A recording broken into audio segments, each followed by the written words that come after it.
¿Quién fue? John Davison Rockefeller fue un empresario, inversor e industrial estadounidense, de la industria petrolera llegando al punto de monopolizarla.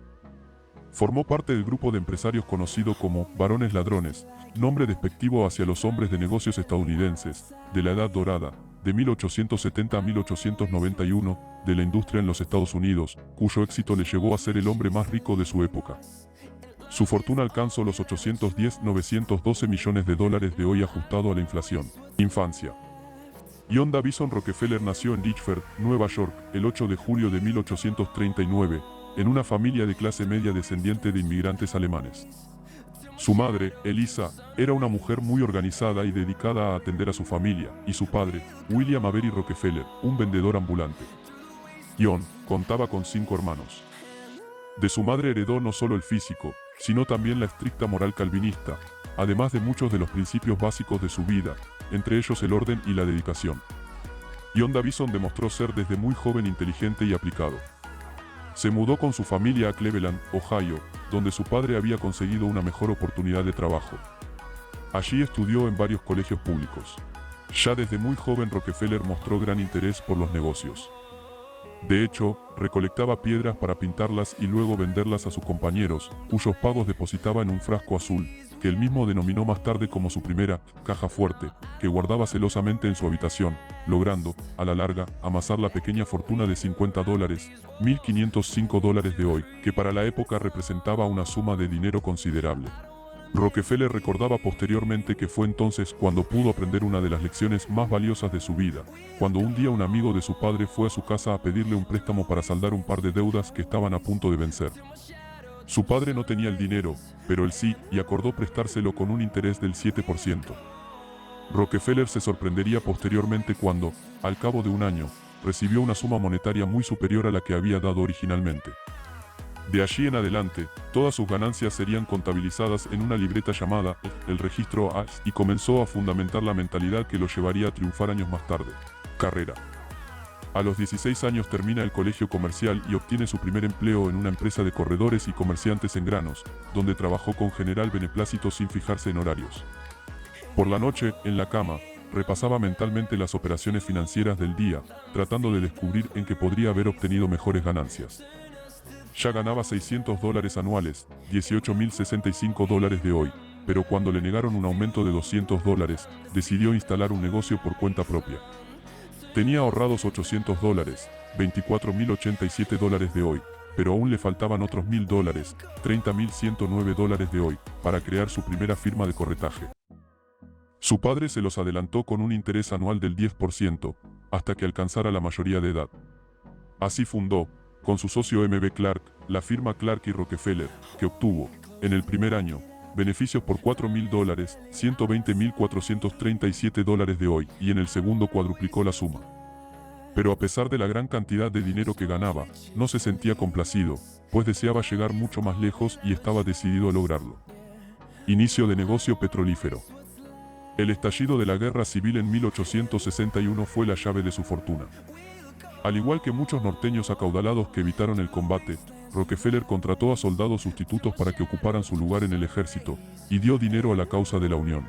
En aquella época, el gobierno federal estaba subsidiando la explotación del petróleo, aumentando el precio de $0,35 por barril en 1862 hasta los $13,75. Esto creó un exceso de perforación petrolera, con miles de especuladores que intentaron hacer fortuna.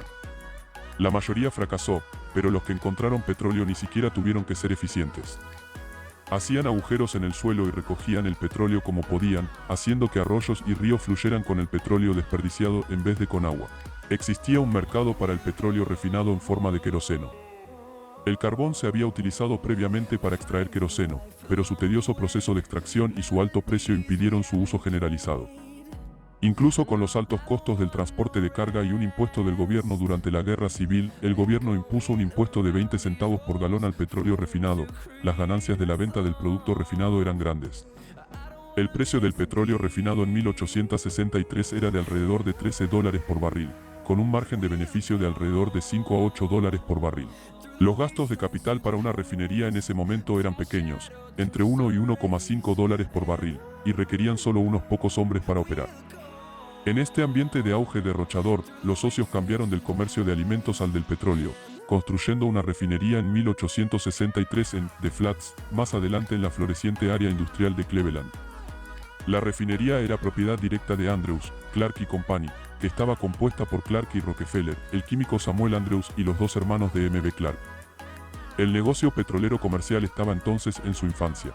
El aceite de ballena se había vuelto demasiado caro para las masas, y se necesitaba un combustible de iluminación de uso general más barato.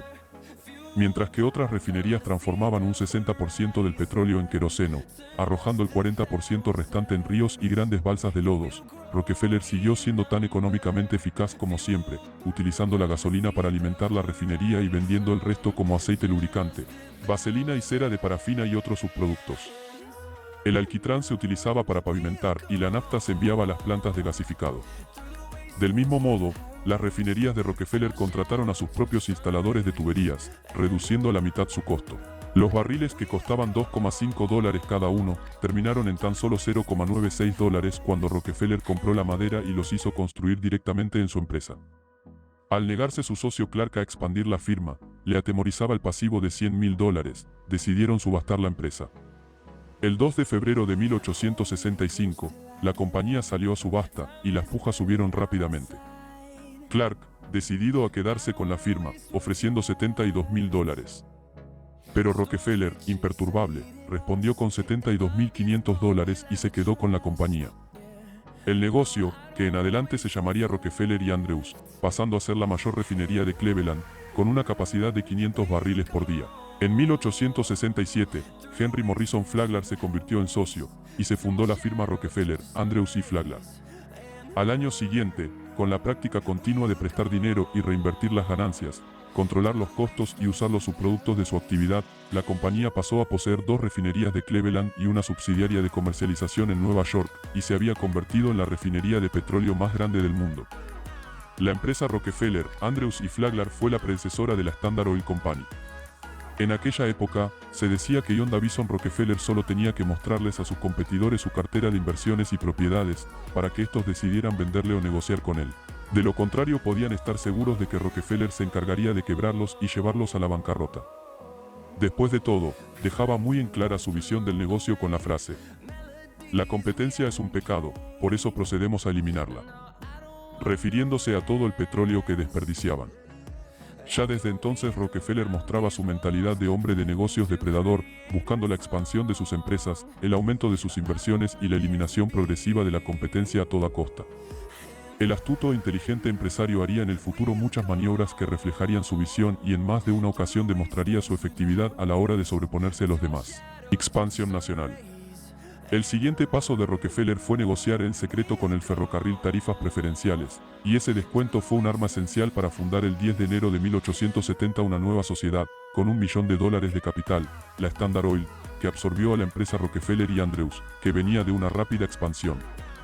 Debido a que la Standard Oil había sido creada por Rockefeller, su hermano William y varias personas más, Rockefeller pasó a liderar la compañía. Los ferrocarriles competían ferozmente por el tráfico del petróleo.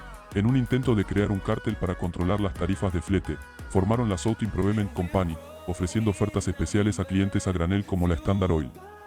El cártel ofreció a la compañía un trato preferencial como expedidor de gran volumen, que incluía importantes descuentos y rebajas de hasta el 50% para sus productos, de los que no disfrutaban los productos de la competencia, a quienes se les había aumentado la tarifa. Ahora John Davison Rockefeller controlaba una vasta red de refinerías. Además, como él mismo había determinado que el negocio del petróleo podía generar ganancias desde más de un enfoque, llevó a la empresa a desarrollar sistemas propios de extracción y transporte del crudo como los oleoductos, controlando así todos los aspectos de la producción petrolera. En 1870 la Standard Oil era una de las mayores refinerías del centro de los Estados Unidos y ya en 1872, junto con 2 de los más importantes refinadores de Pittsburgh y Filadelfia, pudieron manejar a su antojo las tarifas con los ferrocarriles.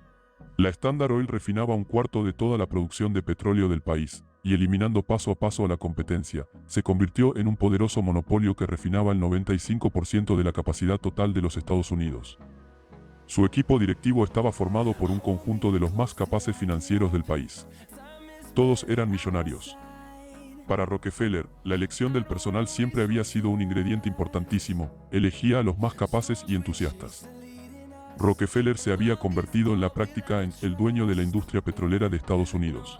Como consecuencia de todas estas maniobras, Rockefeller había instaurado su poder sobre la industria petrolera, pero ahora deseaba afianzarlo de forma total. Para ello decidió proceder a la creación de la Standard Oil Trust. Esta sería una especie de extraordinario holding empresarial que concentraría diversas inversiones en el mundo del petróleo y los combustibles, no solo en Estados Unidos sino en varios otros países del mundo. La creación de esta entidad se basó en una idea que Rockefeller creó, para evitar ser acusado de monopolio por las autoridades, dado que ya por entonces el gobierno comenzaba a intervenir en la reglamentación de la libre competencia entre empresas. Debido a ello, Rockefeller no podía adquirir de la forma habitual todas las empresas que deseaba controlar, porque de hacerlo, las autoridades podrían intervenir impidiendo las adquisiciones. La solución fue la creación del trust, término que en inglés significa confianza, y que se refería a una concentración de empresas bajo una misma dirección.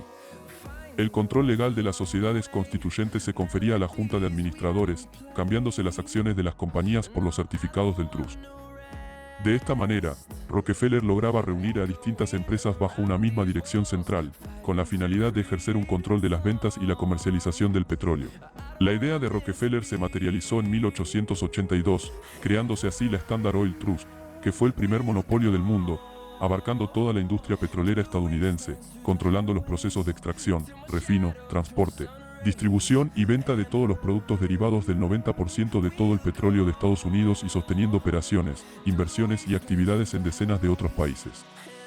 El vasto imperio estadounidense de la compañía incluía 20.000 pozos, 6.400 kilómetros de oleoductos, 5.000 cisternas para el transporte ferroviario y más de 100.000 empleados. Su participación en el refinado mundial del petróleo superaba el 90%, pero lentamente cayó aproximadamente el 80% durante el resto del siglo. A pesar de la formación del fideicomiso y de su inmunidad ante cualquier competencia, en la década de 1880 la Standard Oil había alcanzado su pico de poder sobre el mercado mundial del petróleo. Rockefeller finalmente abandonó su sueño de controlar todas las refinerías de petróleo del mundo. Más tarde admitió: nos dimos cuenta de que el sentimiento público estaría en nuestra contra si realmente refináramos todo el petróleo. Con el tiempo, la competencia extranjera y los nuevos hallazgos de petróleo en otras partes del mundo erosionaron su dominio. A principios de la década de 1880, Rockefeller creó una de sus innovaciones más importantes.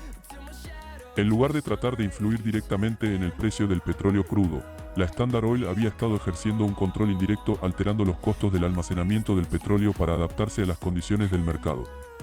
Luego ordenó la emisión de certificados contra el petróleo almacenado en sus plantas de refinado. Estos certificados fueron comercializados por los especuladores, creando así el primer mercado de futuros de petróleo que estableció efectivamente los precios del mercado a partir de ese momento. La Bolsa Nacional del Petróleo se abrió en Manhattan a finales de 1882 para facilitar el comercio de futuros de petróleo. Estados Unidos versus Rockefeller. Ya a finales de la década de 1880 el gobierno de los Estados Unidos estaba centrando su atención en el inmenso desarrollo del sector privado del país. En ese momento, el gobierno de los Estados Unidos estaba decidido a reglamentarlo, para permitir el desarrollo equilibrado y justo de las inversiones y las compañías, buscando establecer la libre competencia, en un país donde tal cosa no existía. Por supuesto, para llevar a cabo tal proyecto de reforma era necesario demostrar que no se permitirían monopolios, y la única forma de probarlo era suprimiendo al más grande y poderoso de todos, la Standard Oil, que gracias a la Standard Oil Trust, a sus múltiples inversiones y a su dominio de la industria, controlaba casi en su totalidad el petróleo estadounidense y gran parte del petróleo del mundo. De esta manera, el gobierno se preparó para enfrentarse al hombre más poderoso de Norteamérica, Rockefeller, y llevarlo ante los tribunales. A pesar de que fueron muchos los periodistas e investigadores, tanto públicos como privados, los que expusieron al monopolio de Rockefeller, al gobierno le resultó muy difícil hacer frente al poderoso magnate y a su imperio. Fueron necesarios años enteros de litigios solo para llevarle ante tribunales, pues de Rockefeller dispuso de su ejército de abogados para defender sus intereses. Finalmente, se planteó el caso ante el Tribunal Superior de Justicia de Ohio, que decretó a la Standard Oil Trust como un monopolio ilegal y ordenó su disolución por violar la ley Sherman Antitrust. Para entonces, la compañía todavía poseía una participación del 70% del mercado de petróleo refinado, pero solo el 14% del suministro de petróleo crudo de Estados Unidos. La decisión fue apelada por Rockefeller, pero perdió. Aún así, con todo y las exigencias de la corte, el monopolio no se disolvió como tal hasta 1899, dado que si bien accedió a desactivar la Standard Oil Trust, el imperio petrolífero de Rockefeller ya estaba más que afianzado, y ese año John Davison Rockefeller estableció la Standard Oil Company en Nueva Jersey, siendo su presidente hasta su jubilación en 1911. Este mismo año la empresa se dividió en 37 diferentes corporaciones por orden del Tribunal Superior de Justicia de Estados Unidos, que consideró a la compañía demasiado grande y poderosa en la industria como para continuar unida. Aún así, Rockefeller continuó manteniendo el 30% de las acciones de todas esas compañías y su familia continuó manteniendo la mayoría del resto de las acciones, por lo que su fortuna no se vio afectada. Tanto Rockefeller como todos los demás accionistas recibieron un pago proporcional por su participación en cada una de las 34 compañías. Como consecuencia, el control de Rockefeller sobre la industria petrolera se redujo algo, pero en los siguientes 10 años, la ruptura también le resultó inmensamente rentable. El patrimonio neto combinado de las empresas se multiplicó por 5 y la riqueza personal de Rockefeller aumentó a $900 millones. Matrimonio. Rockefeller se casó con Laura Celestia Spellman, una profesora de Nueva York, con la que estuvo casado hasta su muerte y con quien tuvo 5 hijos, Elizabeth, Alice, Alta, Edith y un único hijo varón, John Davison Rockefeller Jr., quien heredaría su vasto imperio tras su muerte. Fallecimiento. A los 53 años de edad, su salud comenzó a empeorar. Con varias enfermedades digestivas, perdió el cabello, adelgazó y se le hundieron los hombros. Con la espalda encorvada, llegó a tener la apariencia de un hombre mucho mayor de lo que en realidad era. Apenas podía mantenerse en pie. Con sus recursos económicos buscó tratamientos costosos, pero su salud no mejoró. Fue entonces cuando empezó a bajar su ritmo de trabajo, a descansar más y a alimentarse mejor. De este modo, su salud fue mejorando. Muerte el 23 de mayo de 1937 en su residencia de Ormond Beach, Florida, a los 98 años de edad. Ética. Rockefeller era muy firme respecto a todo lo que conformaba su personalidad. En cuanto a sus creencias, era firmemente fiel a su iglesia, la Bautista, y en cuanto a su ideología, era extremadamente rígido en lo referente a su paradigma organizativo, de planificación y de administración monetaria y de su tiempo. En cuanto a su tendencia política, siempre apoyó al Partido Republicano. Luego estaba su filosofía empresarial, la cual se basaba en un ideal de profesionalismo, dado que creía y aplicaba la idea de que solo los mejores, con más experiencia, con más títulos y mejor preparación y determinación, debían trabajar para él. Esta filosofía se complementaba con su ideal de dominación y crecimiento ilimitado de sus negocios, creando así una idea general, que raya directamente en el darwinismo social, bajo la clásica creencia de que solo los mejores triunfan. Filantropía. Las donaciones caritativas de Rockefeller comenzaron con su primer trabajo como empleado a los 16 años, cuando dio el 6% de sus ganancias para los pobres, como se registra en su libro de contabilidad personal. Para cuando tenía 20 años, sus donaciones benéficas excedían el 10% de sus ingresos. Gran parte de sus donaciones estaban relacionadas con la iglesia. Su iglesia se afilió más tarde a la Convención Baptista del Norte, que se formó a partir de los baptistas estadounidenses en el norte para establecer escuelas y universidades para esclavos negros libertos en el sur de Estados Unidos después de la Guerra de Secesión. Rockefeller asistía a iglesias baptistas todos los domingos. Cuando viajaba, a menudo asistía a servicios en congregaciones afroamericanas, dejando importantes donaciones. A medida que la riqueza de Rockefeller creció, también lo hicieron sus donaciones, principalmente para causas educativas y de salud pública, pero también para las ciencias básicas y las artes.